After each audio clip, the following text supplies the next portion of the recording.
Formula One has always sold itself as the cleanest expression of corporate excellence, precision engineering, global brands, billion-dollar partnerships polished to perfection.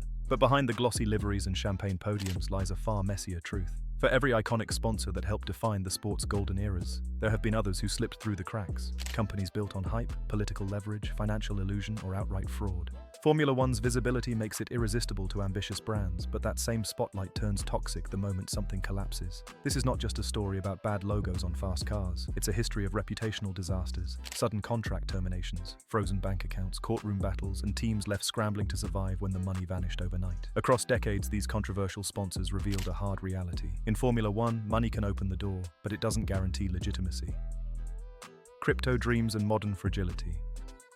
The 2020s introduced a new class of sponsor that Formula One embraced with extraordinary enthusiasm. Cryptocurrency. Digital finance promised innovation, youth appeal, and limitless capital. What it delivered instead was instability. Several teams learned this the hard way through short-lived crypto partnerships that disappeared as quickly as they arrived. Deals with exchanges like Bitchi and Velas evaporated when the crypto market collapsed, leaving teams with blank bodywork and awkward silence. These weren't headline-grabbing implosions, but they exposed how shallow due diligence often was. Logos were applied faster than balance sheets were examined. Then came the sponsorship that defined the era, FTX.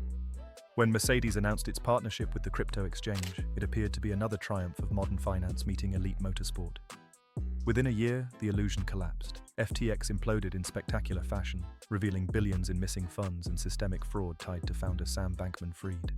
Overnight, Mercedes mechanics were peeling logos off cars while lawyers assessed the damage. The association was deeply embarrassing, and the financial hole left behind was very real. F1 had once again discovered that innovation without scrutiny is simply risk with better branding.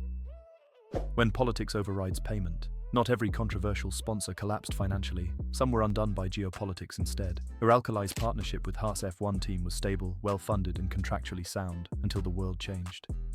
Following Russia's invasion of Ukraine in 2022, Haas was forced to terminate its title sponsorship with the Russian fertilizer giant. The decision was immediate and unavoidable. Cars arrived at testing stripped of branding, and driver Nikita Mazepin was released from his contract. Uralkali disputed the termination, launching legal action and demanding refunds and assets. While arbitration ultimately ruled Haas had just cause, the episode showed how global politics can instantly detonate even the most financially reliable partnerships. In Formula One, money is powerful, but not immune to sanctions, public pressure, or moral reckoning. The rich energy implosion.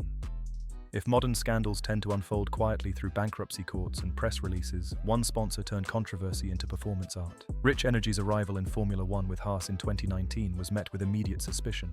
The energy drink was almost impossible to find in stores. Financial disclosures raised eyebrows, and CEO William Storey seemed more interested in social media theatrics than corporate governance. What followed was one of the most chaotic sponsor meltdowns in F1 history. Rich Energy lost a copyright lawsuit after its stag logo was ruled a copy of another brand's design. Storey responded not with contrition, but aggression, publicly attacking critics and eventually announcing via Twitter that Rich Energy had terminated its own sponsorship due to Haas's poor performance.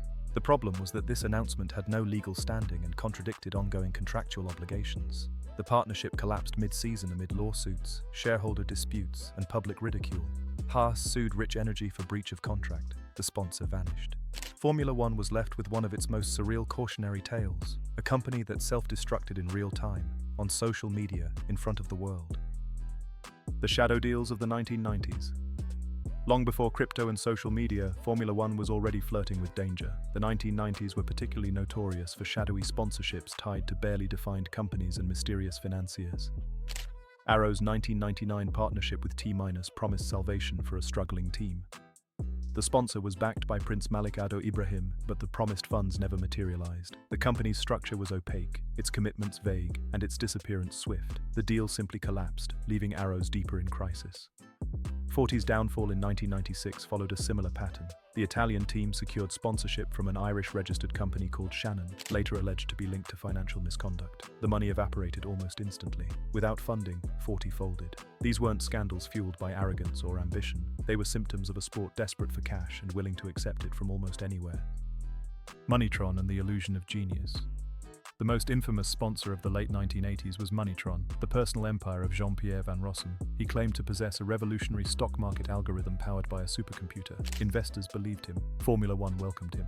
Van Rossum purchased the Onyx F1 team and transformed it into a personal playground of excess. The Moneytron logo appeared everywhere as Van Rossum lived extravagantly, funding his lifestyle through what was ultimately revealed to be a classic Ponzi scheme.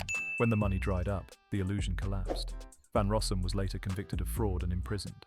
Formula One had once again served as a credibility amplifier for a man selling fantasy as science. Corporate catastrophe, MasterCard and Lola. Not all scandals involved fraud, some were simply monumental misjudgments. The partnership between MasterCard and Lola in 1997 remains one of the most expensive failures in F1 history. MasterCard envisioned a grand marketing rollout centered around Formula One, while Lola rushed to build a car that simply wasn't ready. The result was humiliation. Both cars failed to qualify for the opening race. MasterCard pulled out immediately, writing off millions and taking severe reputational damage. It was a lesson in mismatch. A blue-chip corporation collided with a motorsport project that underestimated the complexity of Formula One. The fallout was swift and brutal. Andrea Moda, chaos as a business model. At the very top of Formula One's Hall of Shame sits Andrea Moda. The early 1990s operation was less a team and more a slow-motion scandal. Underfunded, disorganized, and openly hostile to regulations, Andrea Moda became synonymous with dysfunction. The team failed to qualify consistently, ignored contractual obligations, and became the subject of constant FIA scrutiny. Eventually, its owner was arrested and the team was expelled from Formula One entirely. No sponsor scandal before or since has so thoroughly embarrassed the sport. The price of glamour. From Ponzi schemes and political fallout to crypto collapses and social media meltdowns, Formula One's sponsorship scandals all follow the same underlying pattern. The sport's global reach acts like a megaphone. When something works, it creates instant prestige and credibility. But when it fails, that failure is magnified just as loudly. Formula One does not simply host sponsors, it validates them in the eyes of the world. That power is what makes the sport so attractive to ambitious companies, and so dangerous when that ambition is not backed by substance. For decades, Formula One has offered brands something few platforms can: association with cutting-edge technology, elite performance, and global sophistication. A logo on an F1 car can instantly suggest wealth, intelligence, and success. That perception has tempted companies built on hype, fragile finances, or questionable ethics to use the sport as a shortcut to legitimacy. In many cases, the cars were faster than the truth. When scrutiny arrived from journalists, regulators, or global events, the illusions collapsed. Over time, Formula One has learned painful lessons. Governance has improved, background checks are stricter, teams are more cautious, aware that a bad sponsor can damage reputations long after contracts end. The modern sport is more corporate, more regulated, and far more aware of risk than it once was. Yet temptation never fully disappears. The cost of competing at the highest level remains enormous, and desperation has a way of lowering standards when survival is at stake. What these scandals ultimately reveal is not just failure, but contrast. Formula One measures success in milliseconds, demands perfection from machines and drivers, and punishes even the smallest errors on track. But credibility cannot be rushed. Trust cannot be engineered overnight. It is built slowly, tested constantly, and destroyed instantly. The lesson is timeless. Speed wins races, but integrity sustains legacies. And when sponsors fail that test, the damage extends far beyond a missing logo. It becomes part of Formula One's history.